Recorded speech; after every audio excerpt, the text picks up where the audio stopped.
Hello friends, welcome to my YouTube channel. Exercise 12.1 से question number 5 करेंगे। Classify into monomials, binomials and trinomials.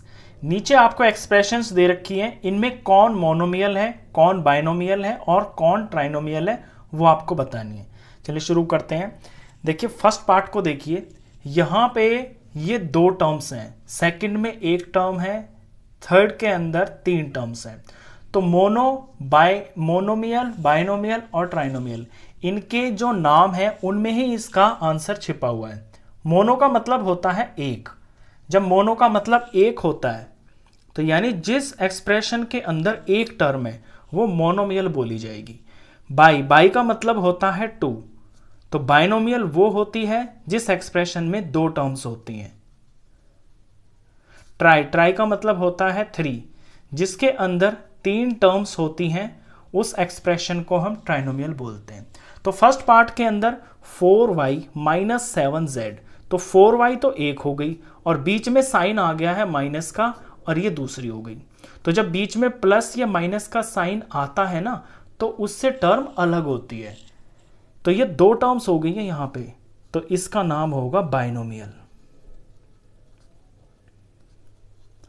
Second part Y square, सिर्फ एक ही term दिखाई दे रही है, तो जब एक ही है तो इसका नाम होगा मोनोमियल।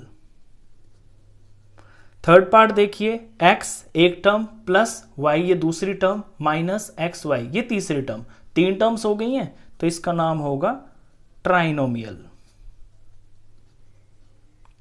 चौथा पार्ट देखिए, सिर्फ 100 लिखा हुआ है। अब ये एक कांस्टेंट है और ये एक ही है, यानी इसके आगे प्लस या माइनस करके कोई दूसरा नंबर नहीं लिखा हुआ है, तो ये एक ही टर्म है, इससे बोलेंगे हम monomial.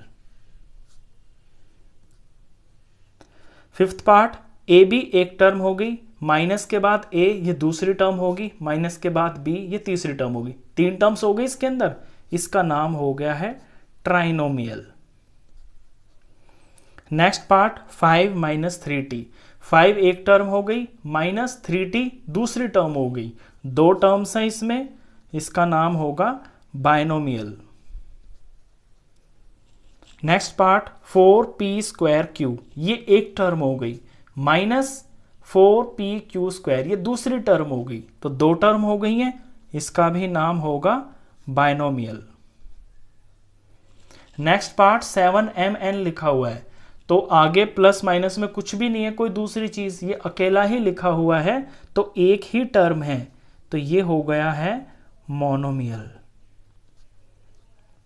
Next part z square minus 3z plus 8, z square एक टर्म माइनस 3z दूसरी टर्म प्लस 8 तीसरी टर्म, इस एक्सप्रेशन में तीन टर्म्स हैं, तो इसका नाम होगा है trinomial.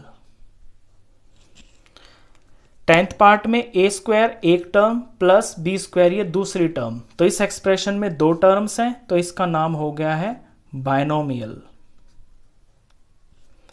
Next Z square plus Z, तो जेड स्क्वायर तो एक टर्म होगी प्लस के बाद ये जेड दूसरी टर्म होगी, तो इसमें दो टर्म्स हैं, तो इसका नाम होगा बाइनोमियल।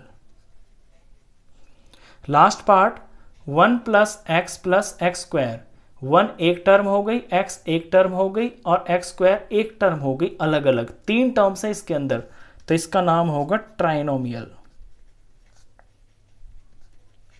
लास्ट पार्ट था, क्वेश्चन खत्म। तो इस वीडियो में बस इतना ही। नेक्स्ट क्वेश्चंस के लिए मिलते हैं फिर नेक्स्ट वीडियो में, तब तक के लिए गुड बाय।